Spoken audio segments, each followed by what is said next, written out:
All right, welcome back, y'all. I'm Andre Thompson, Privileged Bow Hunter. I got a video for y'all today that may stir the pot, but it's really just to provoke some thought. I'm gonna talk about fixed blades versus mechanicals. Yep, the dreaded conversation, the bane of everybody's identity, the longest topics on every forum, on Archery Talk or whatever else is out there. It is, hey, should I shoot fixed blades or should I shoot mechanicals? But before I get into it, make sure you hit the subscribe button, hit the bell notification so you can be up on every video every time we drop. Let's go. All right, so I'm telling y'all right off the bat, I am for fixed blade broadheads. The main check in the box that used to have me shooting mechanicals was I wanted a wider margin of error if I happened to miss into the guts, right? I wanted a bigger cut that was gonna give me a better opportunity to put an animal down. And then if I hit where I'm aiming, something that was gonna put a big hole on that animal so I can get a lot of blood down and it's easy to track the animal, especially out here in Hawaii, where generally if you're hunting, you're probably gonna end up with some rain that's gonna wash away your blood. So the more blood on the ground, generally the better or easier it would be to find it. But then the iron wheel wides come along. Like I said, 1 3/8 on the cut, 3/4 bleeder blades, razor sharp. I'm talking like scary sharp. Even while I'm making this video, I'm like focusing on making sure, because I talk with my hands, that they do not touch these blades, because if they touch them, they're going to unzip you. That's not the case with mechanical broadheads. None of them that I've shot have been scary sharp. None of them have been like, oh my God, if I touch that broadhead, I'm going to find some blood on my clothes. That hasn't been the case. I can shoot this broadhead multiple times. I did a video, we'll put it up on a card somewhere, maybe on this side. It was like, how many times can I shoot this iron wheel into a target and then still shave my hair?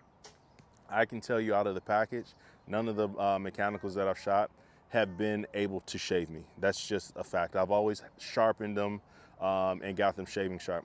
But here's the thing, once that mechanical broadhead makes contact to make that big slap cut on the animal, you've lost what sharpness you had, because the quality of those blades are not the same as this tool steel, right? They don't have the same blade retention that these have, and we'll get B-roll on it later, but they don't have the same blade retention or the same sharpness retention, not even on the same planet. So I know from the test that I did with how many times can I shoot into a target and have it still shave, that I'm gonna get through those ribs and then I'm gonna still be razor sharp when I get into the good stuff. And it passes all the way through to the other side and it buries into the earth 9 times out of 10. You've seen, we'll probably drop a link somewhere also, to where I shot that boar. It blew through him, broke the biggest bone on his body, and then it buried into a stump, and I had to come back the next day with tools to clean it out. So you really can't get that. You can't get that in anything other than a fixed blade. Durability of a fixed blade like this versus a mechanical with some super thin blades, like, it's not even, you can't even debate it. I mean, it could take all types of abuse. It's 0.065 inches thick, which is almost probably twice what all the mechanicals on the market are. So that'll tell you right here. And then this is just one solid piece. This is one solid piece. So the structural integrity is going to be so much better than what you can get out of mechanical. So here's what my rule of thumb is. The general rule of thumb. For 50 and in, it makes 0 sense to shoot a mechanical broadhead. If you're gonna shoot something at 50 yards and in, grab this. This makes the most sense. You're gonna get a huge cut, and it will fly if your bow is tuned.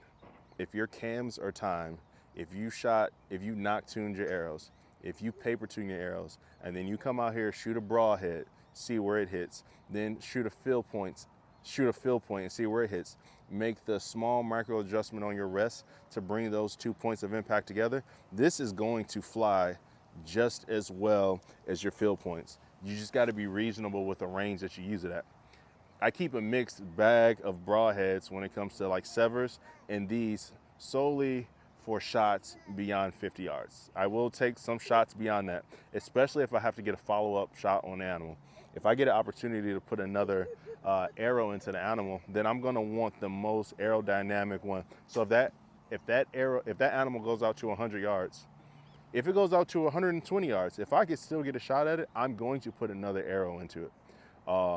And in that case, mechanicals make sense. So I'm not saying throw all the mechanicals in the trash, but I'm saying if your ranges are 50 and in, it really doesn't make sense. If you deflect, if you hit something on the way to the target, what you don't want is something to make your mechanical blade deploy early.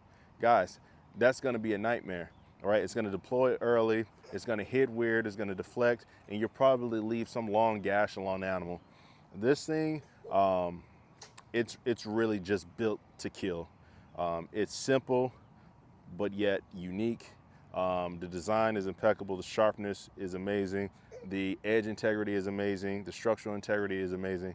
I really don't understand why 50 and in, you wouldn't be shooting something like this.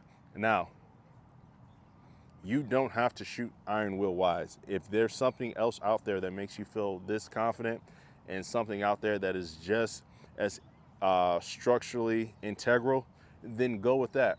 Some of you may have sticker shock with the price. You're probably looking at like 33 bucks for one of these broadheads. But here's the deal, guys, it's a lifetime warranty. As long as you don't lose the broadhead, then you can just pick it up, send it in, Uncle Iron Will Bill will send you another one. If you shoot your mechanical through an animal, you're gonna have to replace those blades 9 times out of 10.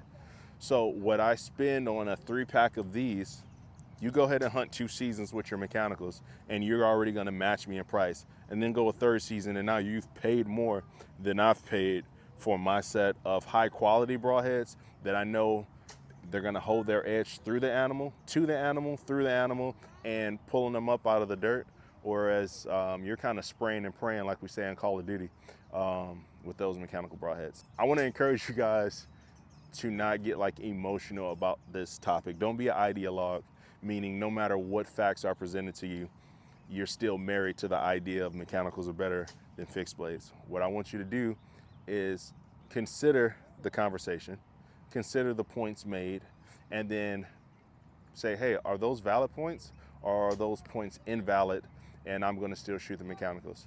If you, as a rational person, sit down and think about all the points that are made, if you still want to go with mechanicals, then go ahead and do that. So yeah, don't unsubscribe because I told you fixed blades are better than mechanicals. As always, make sure you like, comment, subscribe, share the channel. If you don't know how to spell it by now, it's P-R-I-V-I-L-E-G-E-D. We know you're not a spell bone hunter. We love you.